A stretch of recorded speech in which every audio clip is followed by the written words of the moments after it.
So today's our topic is object class.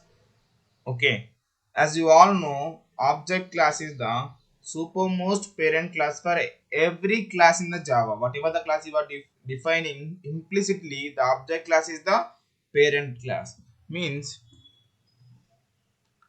object class is the parent class of all the classes in the Java, of all the classes, even including inbuilt classes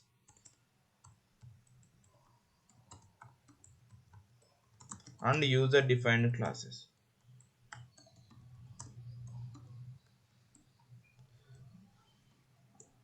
in Java, of all the classes in the Java by default. Okay, here we can call it is the topmost class in Java. It is the topmost class in Java. If any interviewer asks you what is the parent class, what is the parent class for all the classes in Java, or what is the supermost or topmost class in Java, then tell the interviewer is object class. Object class. Now see how the hierarchy will be available. Suppose now let me consider you have created your project here. Okay, in this you have some classes. Okay, student class. Okay, second one is teachers class. Third one is some users class. Okay, consider these three classes you have. Suppose how it will be there, it will be in the one package, so this will be in the same hierarchy: student, teacher, users. We are not inheriting anything, so no parent class, but implicitly by default the Java have the topmost class, which is object class. Which is object class. Whatever the methods available in the object class, whatever the methods available in the object class, all the methods are available in the student class and also in the teachers class and also in the users class and also in any class. If you are going to create in Java, all the classes contains methods which are available in the object class. Why? Because object class is the parent class for all the classes in the Java by default. Okay, clear?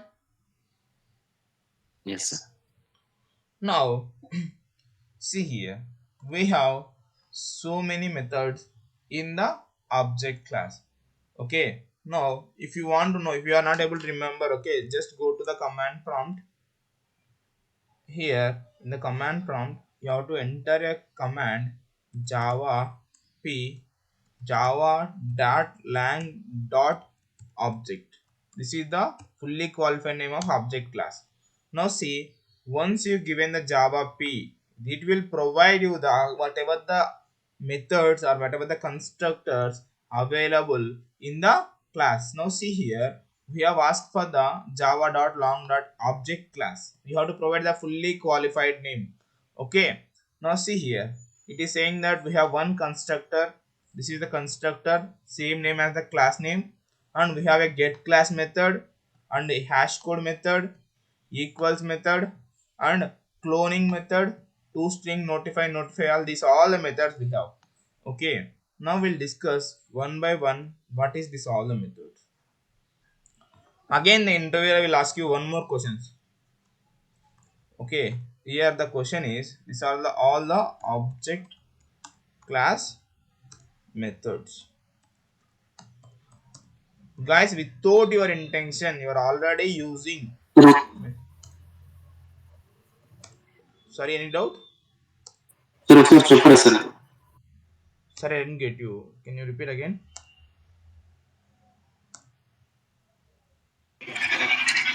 అది ఎలా వచ్చింది ఒకసారి చెప్పరా sir? Okay,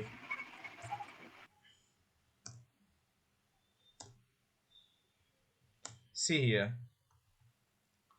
go to command prompt. Okay, in the command prompt, you see, if you don't know how to open the command prompt, just in search bar type cmd or enter. Okay, here you enter java p, this is the keyword. Okay, now see here, you have to provide a fully qualified name with the folder name, package name, everything, java dot lang dot object. Okay, now see here, enter, you will get all the details. Okay, I'm providing this also.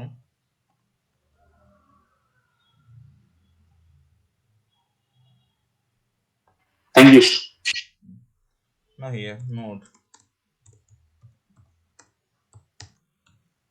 Okay, now see here, we have these many methods in the object class. Suppose if anyone asks you, provide some example methods of an object class, means anything you can provide here. Okay, now see here, first we will understand what is get class method. What is get class method? Now see, the first method is get class method.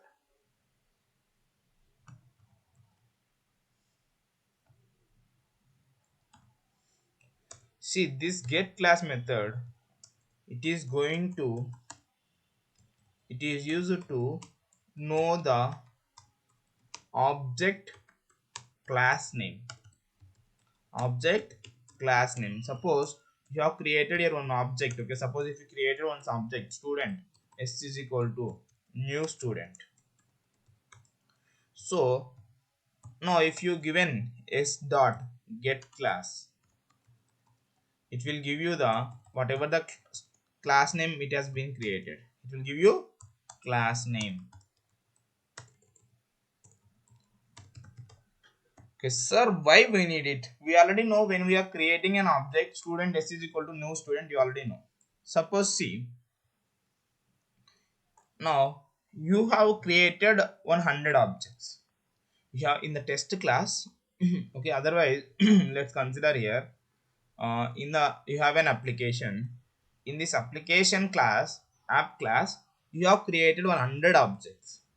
Okay, so you're creating students objects and teacher objects and some non-teaching objects, non-teaching stuff. Okay, now what you'll do, student yes, otherwise you will give some names here, a b c, otherwise their names. Okay, student Vishnu is equal to new student, about my details. Now you don't know this Vishnu, which class it is related. You can consider, it can consider as a teacher or student class, but you want to know which class it is related, this object reference is related to which class. Okay, now that time if you do that Vishnu dot get class method, it will return you which class this object is related. Okay, if you want to, if you are performing some operations based on the object, okay, that time if you want to know the object is related to which class, then you can use get class method and you will get to know which class it is. Okay, now let me see programmatically here. I'm creating a new project, guys, new java project. Don't select anything here. Okay, just provide here the name. I'm providing object project. So if you want to do overcome this all the open methods, now just right click, close unrelated project, click on egg. Okay, now see, all the unrelated projects are closed, only the project whichever you created it will be open. Now see here, I'm creating one package. Always keep in mind, just create one package, it will be good. Okay, I'm giving package name is test.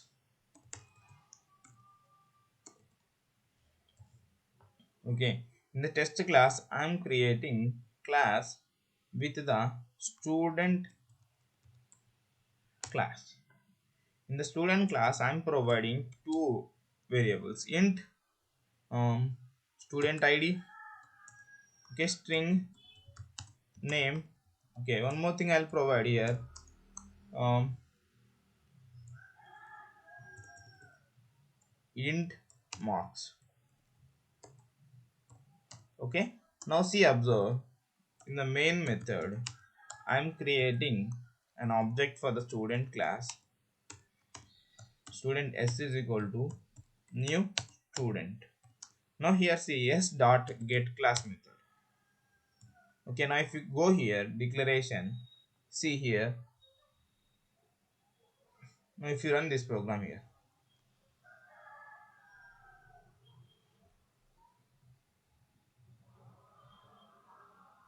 see it is not printing anything because whatever it is returning you are not catching it anywhere. Okay, system dot out dot println, suppose I miss dot get class method. Now see here, it will provide you, it will print class which is test dot student class. It will provide you which package and which class. Okay, now you understand why we need a get class method. Guys, is it clear? Get class method. Yes, sir. Okay, now see here, the next method is hash code method. Okay, the next method is hash code method. Guys, here native means it is related to other languages.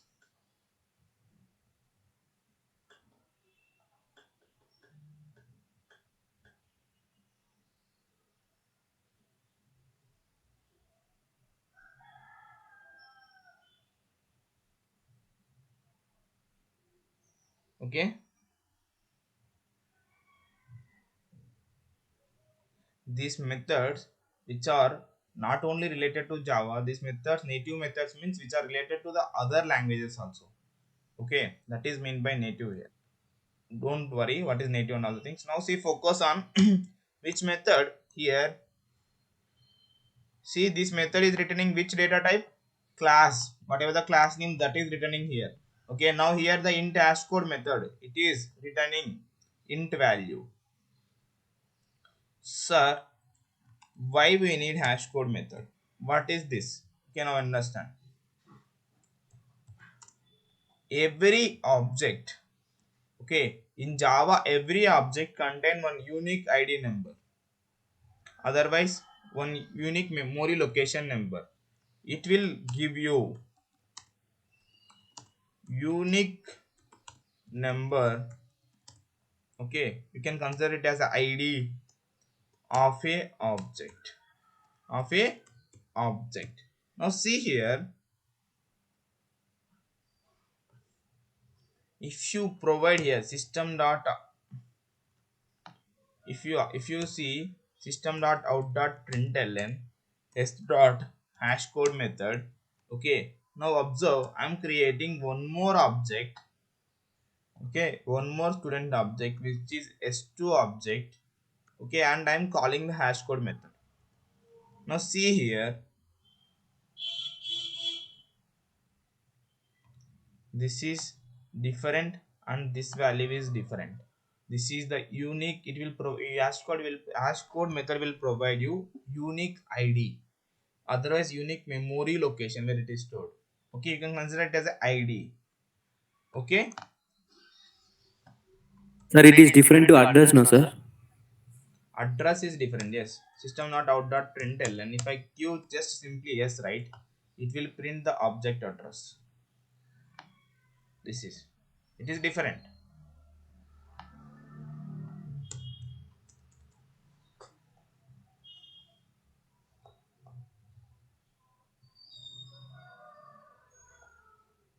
Okay, now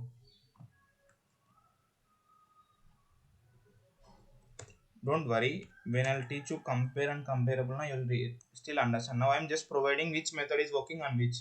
Now see here, we have a method which is equals method. I think you already know equals method in the string class, correct? Now see here, what is this equals method will work? Focus here. Now see, this equals method will take one object as a parameter.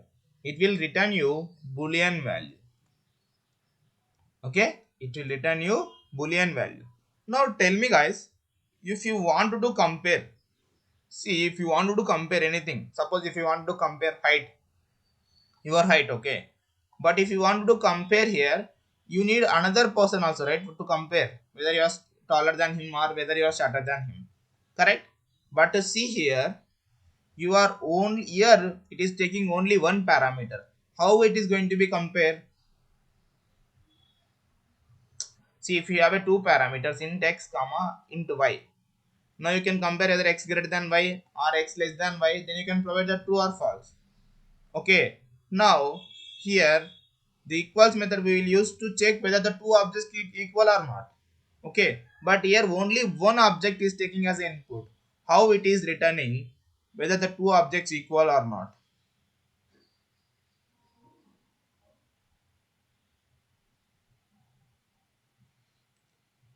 Now see here,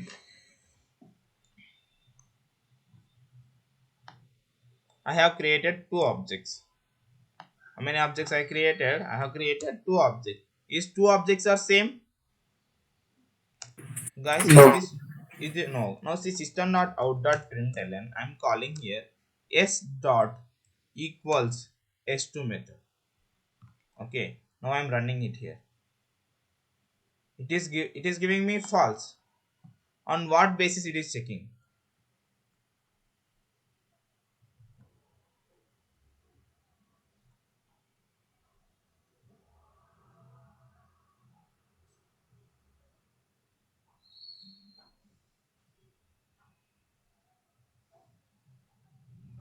I already provided you in the string class.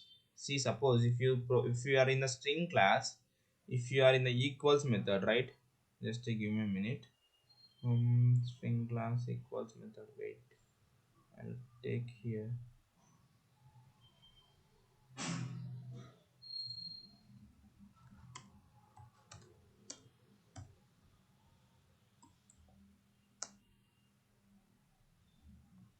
Now see here, equals.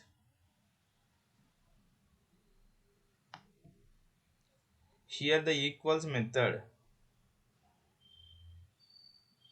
is overridden. Override here. See, it is the different logic.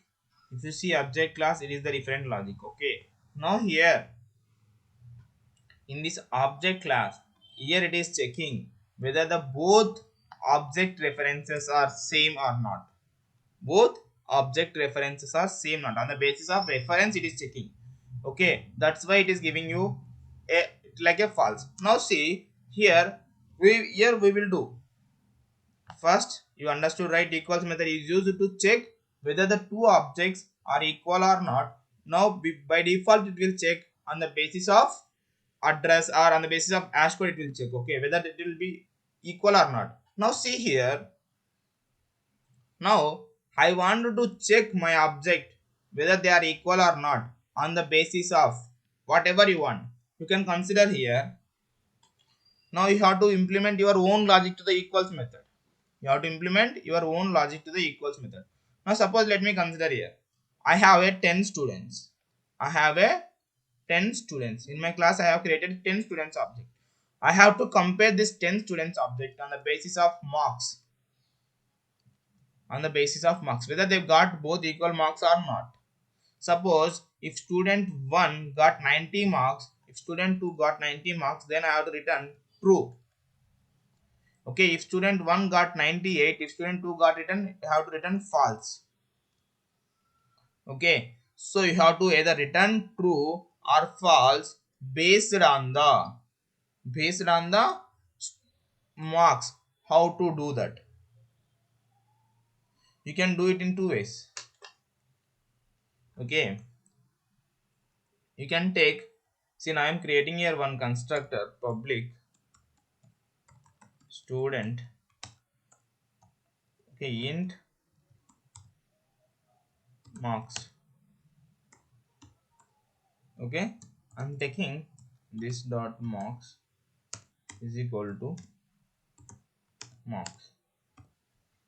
Okay, now here I am providing 98. Here also I am providing 98.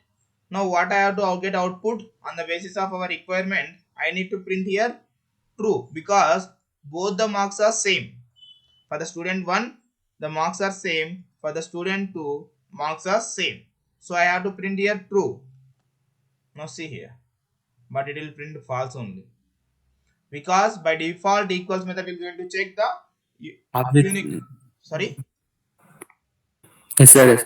yeah, so it will going to check the object references. Okay, but here both the object references are different, so now you have to override this method, whatever the method you have. Okay, now see, whatever the methods you have, you'll be able to see here: source, generate or override implement methods, select here equals method. Okay, otherwise you can type also public boolean with the definition. Now see here, if you override the logic, if you override the logic, then this, according to this logic, this equals method is going to be work.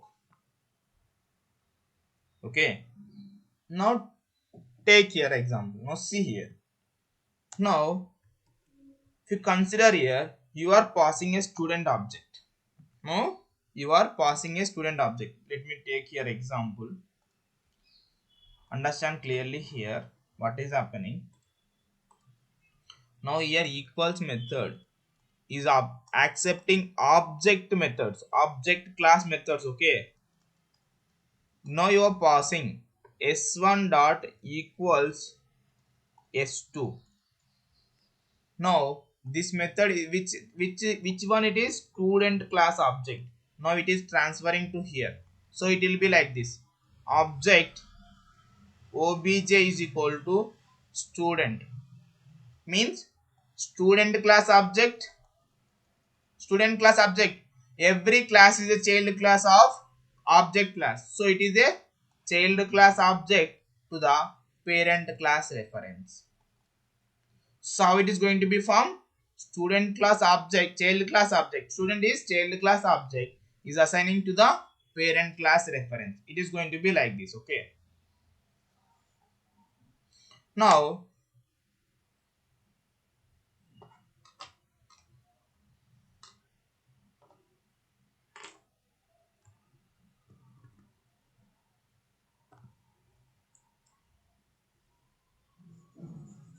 now you all understood how when you are providing a reference to the equals method, when you are providing a argument to the equals method, this equals method is going to be convert like this: object obj is equal to s2, means parent class reference to the child class object.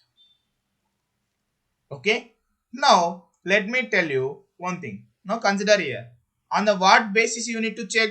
You have to check on the basis of marks. Marks is a variable which is available only in the child class. Is it possible to access data members of a child class which is not present inside a parent class with a parent class reference? Is it possible? Guys, I explained in the first starting of a class. See, is it possible to anything access with the parent class reference to the child class data members? Is it possible? No, no. No. That's why we will downcast here. How? Student s is equal to student object. But here see, sir, we have only one object. We have only one object to compare. How can we are going to be compare? That here you will get a topic: return this dot marks. Now it is referring to the s1, which is the current class object, with which class of which object you are comparing, with which object you are comparing. That object is going to be this. Okay, equals to now this s dot marks. This s dot marks means it is the s2 method. This is the logic you have to provide when you want to check according to your wish with variables. Guys, is it clear how to provide implementation? Guys, is everyone understood what is happening inside and everything?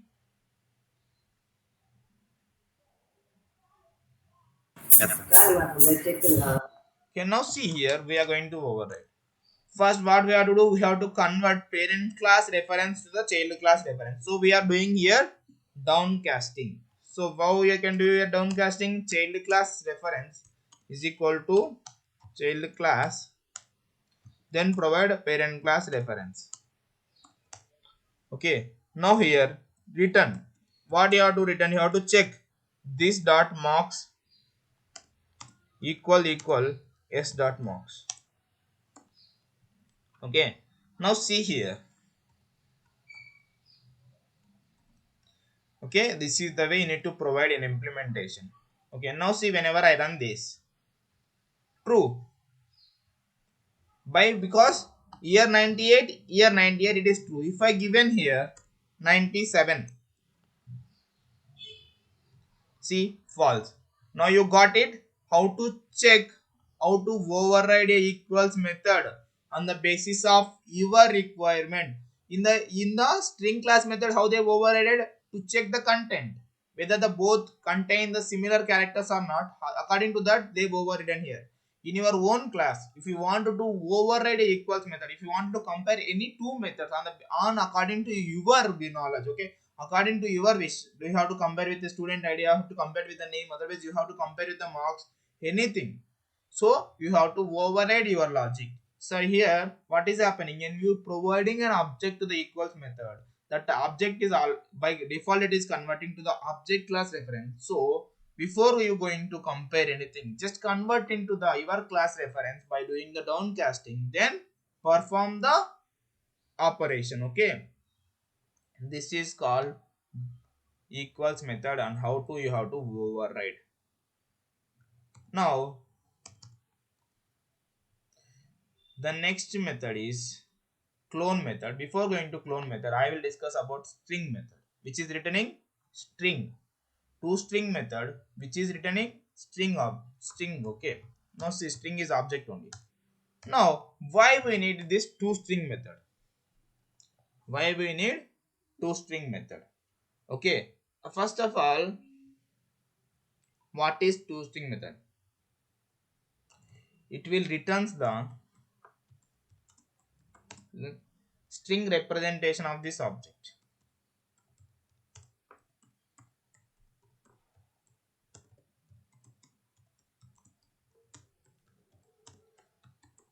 Anyone here used a toString method before? Yes, sir. Where you have used? In strings, when we are printing the statement, Okay. we are using two string. We also use deep two string in arrays, I think. Okay. Now see here, everyone is going to use here. No, not only the you, everyone is going to use it in every time whenever they are printing object. See here, system.out.println. I am printing here object reference s2. I am printing here object reference s2. But you are thinking only you are just providing object reference. But here, observe what is happening once compilation is done.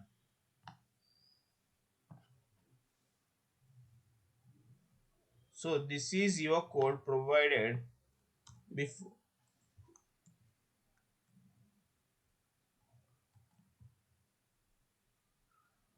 This is the code you have provided to the compiler at your compile time. Okay.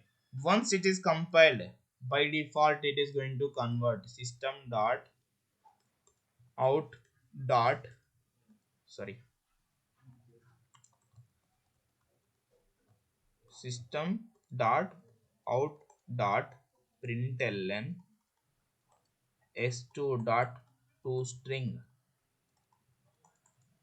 s2 dot to string. This is before your compilation. After compilation, for this object reference, it is going to give you to string reference. Okay, see here, I'm calling here s2 and calling system dot out dot println same s2 Okay, dot toString. See, this toString method will provide you the object reference. Now see, here both are the same. See this declaration, whatever it will return, toString method, what it is returning?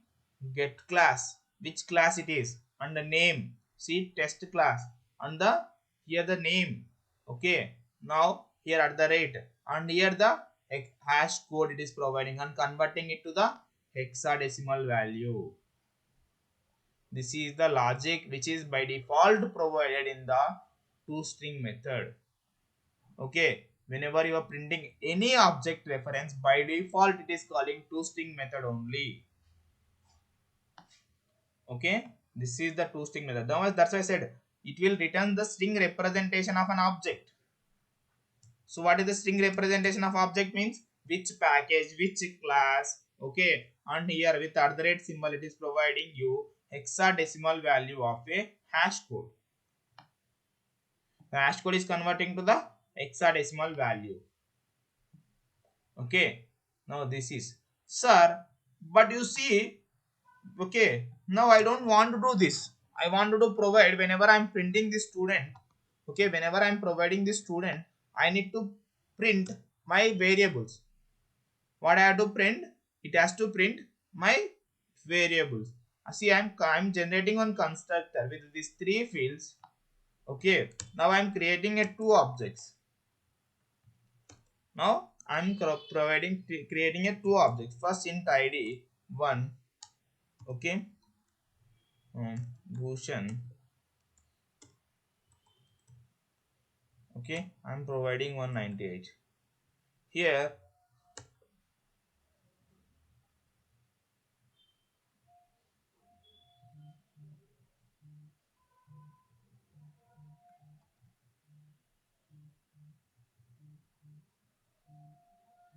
second Sai Ganesh.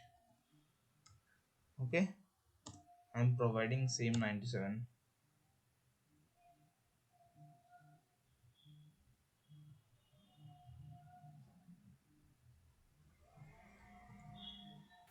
Commas. Commas.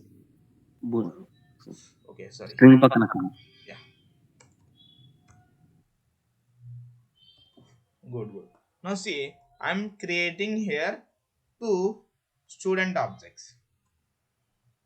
Okay, I'm creating here two students object. Now I'm printing here my student references 1 and S2. But here I am getting the class representation in the form of string. What is the package? What is the student? And our hash code in the form of hexadecimal value. But here my what is my overview? What is my agenda is whenever I am printing the object reference, I need to print whatever the variables I have, instance variable values it has to print. How to do that? Just override your toString method public string. You have to always keep in mind, you have to in the override, sorry, it has to be the method signature will be the same, string to string. It is not taking any inputs. Okay,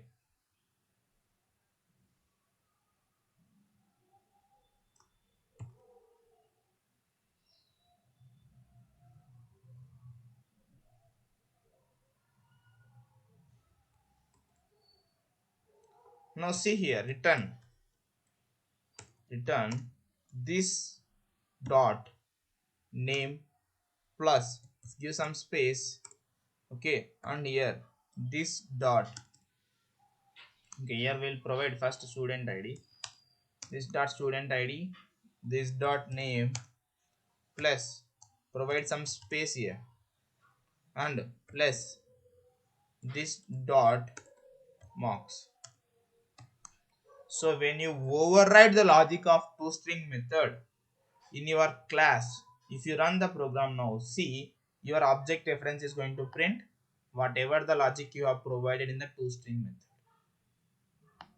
Okay, you don't want to do print by using s1 dot name plus s2 dot name. Just override one time toString method. Okay, then it is going to print your class references. Okay, see here, if you provide here anything, if you provide here, if you don't want to provide object, just you want to return it is a student class object. Okay, if you run this, it will provide that only. So now I understand implicitly by default it is over here, it is extending the toString method here. Okay, clear? Now see, the next method is clone method. Next method is clone method. What is mean by clone method means cloning an object, making a object clone. What is the here? It is cloning method is providing returning you one object. Okay, and it is not taking any parameters. Sir, what is cloning? Suppose if you have a here one student object, you have student s1 you have. Okay, the same object like the student s1 only, if you want to create one more object, okay, you have to create a student s2 but it has to similar with s1, you have to clone, means exact. So that time if you are going to use it, but here there is a one rule. If you want to use this clone method, your class must implement clonable interface, otherwise it will throw clone not supported exception. Okay, now see here, I have an s1 method here. I have an s1 object method here.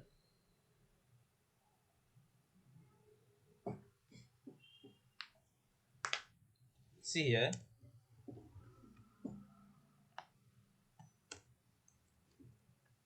and I want to create the same object like s1. I want to perform here cloning operation. So see, I want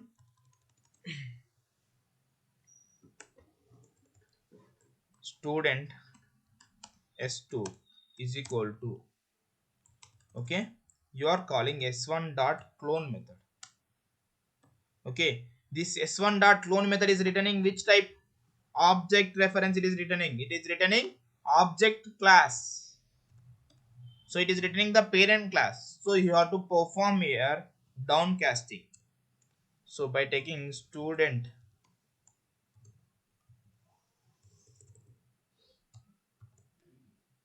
okay, now see here, it is, okay, it is saying it has some, okay, throws declaration, I'm declaring some declaration. Now see here, you have any error here? Is there anything here, any compile time error? No. But if I run this one, see, it is throwing clone not supported exception, because I already said you in the first only, if you want to make, if you want to make cloning in your class, it has to implement which is clonable interface. Now if I run this,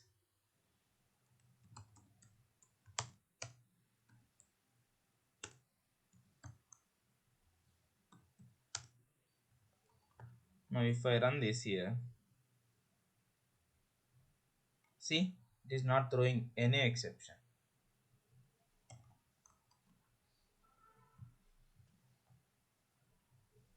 See, no exception, just I provided here one statement, end of cloning.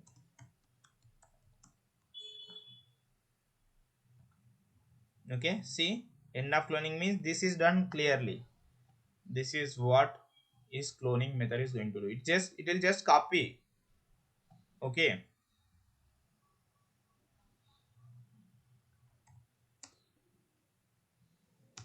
So it will the most important question interviewer is going to be asked. If you are using a cloning method in your class and not implementing the, okay, if you are using a cloning method in your class and not implemented any interface, then what it is going to be happen, he will provide you this one class and it is not implementing any clonable interface. Then he will ask you to what is the output. That time tell, if it is not implementing the clonable interface, it will throw a clone not supported exception. Okay, now we have here notify all, wait. This all the methods are used in the multi-threading. This notify method is used to wake wake up a single thread. Okay, single thread. This notify all method is used to wake up all threads. Okay, here thread means, suppose see here, normally what is going to be happen in the programming. Okay, one thread is going to be created like this, your methods are going to be execute like this. But what is multi-threading means, we can perform we can execute multi-threads at the same time. So suppose see, now in your class you have three threads. Okay, you have in your class three sets, which is thread 1, thread 2, thread 3. Whatever the output coming from this thread 1 is input for here means, once this thread got executed, if you want to notify this method, now if this method is completed, this is your time to run, that time you have to notify this one.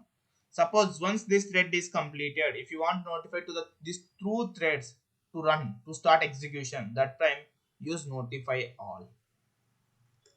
Okay, to wake up the threads, whichever the threads are there in our class, those are in ideal state until the compilation of this thread. If you want to do wake the threads means use notify method. Okay, notify all also. The wait method means same. Now see here, the same example is considered. Until this program execution, this method has to wait. You have to provide wait here milliseconds comma nanoseconds, or only wait, or only milliseconds. These are through method overloading concept. You can tell, if anyone is asking you what is the example for the method overloading, you can tell him. In the object class we have a wait method, first which is taking one with zero parameterized, next one it is taking long parameter, another one is taking int long int parameter. This is an example. This are used to make threads wait.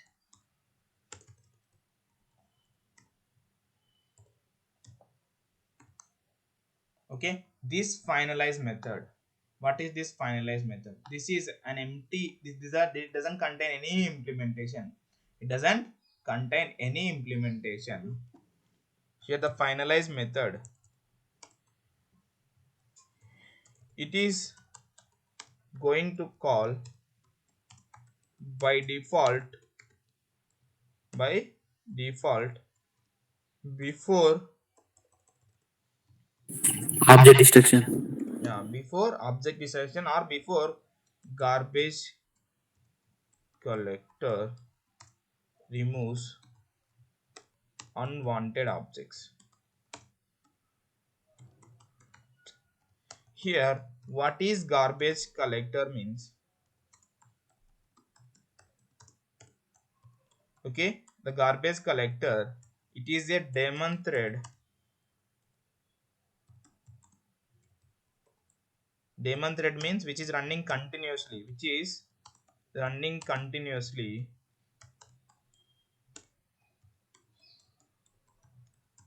and which removes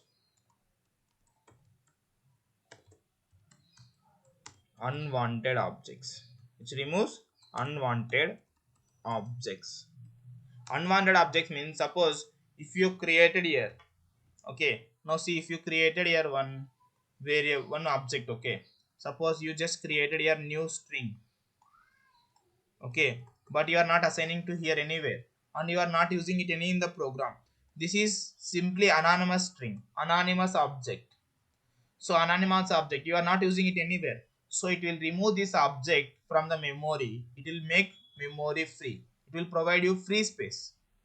Okay, whatever the objects or variables which are not using in the total Java program. So that will remove by garbage collector.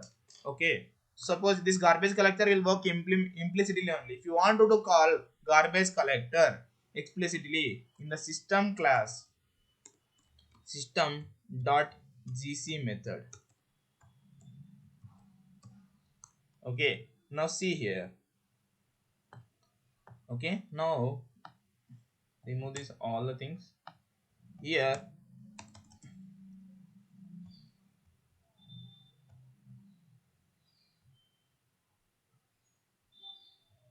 I'm taking finalize method. Okay. Now see here, if I open this finalize method, see it is not providing any declaration. That's why it is not opening. So here I am providing system.out.println final method, finalized method, just method. Now see here I am creating, so here I am creating object. So here I am creating an object here. String s is equal to, okay, string not, let it be, take the student class only. Student s is equal to new student. I created in one object. So again what I did here,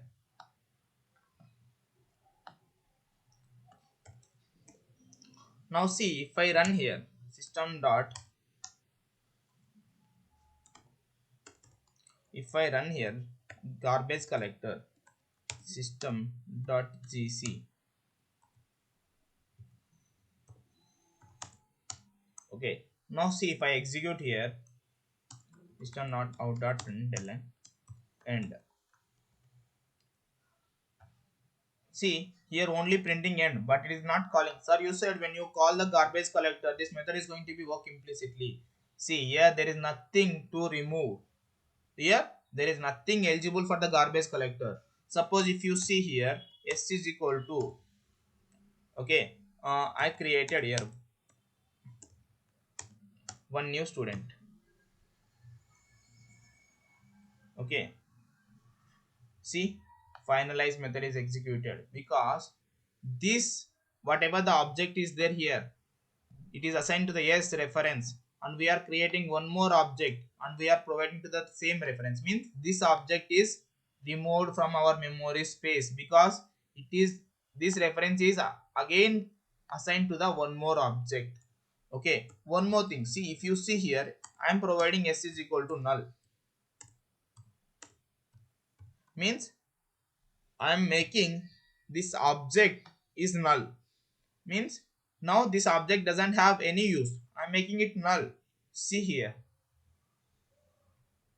again the finalize method is get executed, means that means garbage collector work and it removed this object from the memory space. Okay, clear?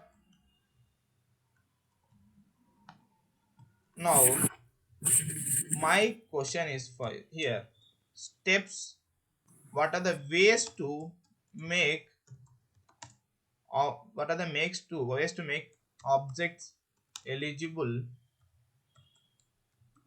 for garbage collection? by making it null Okay, by making it null, and by garbage collector. by making null,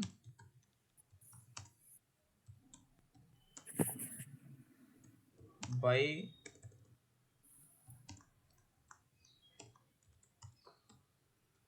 reassigning reference to one more object,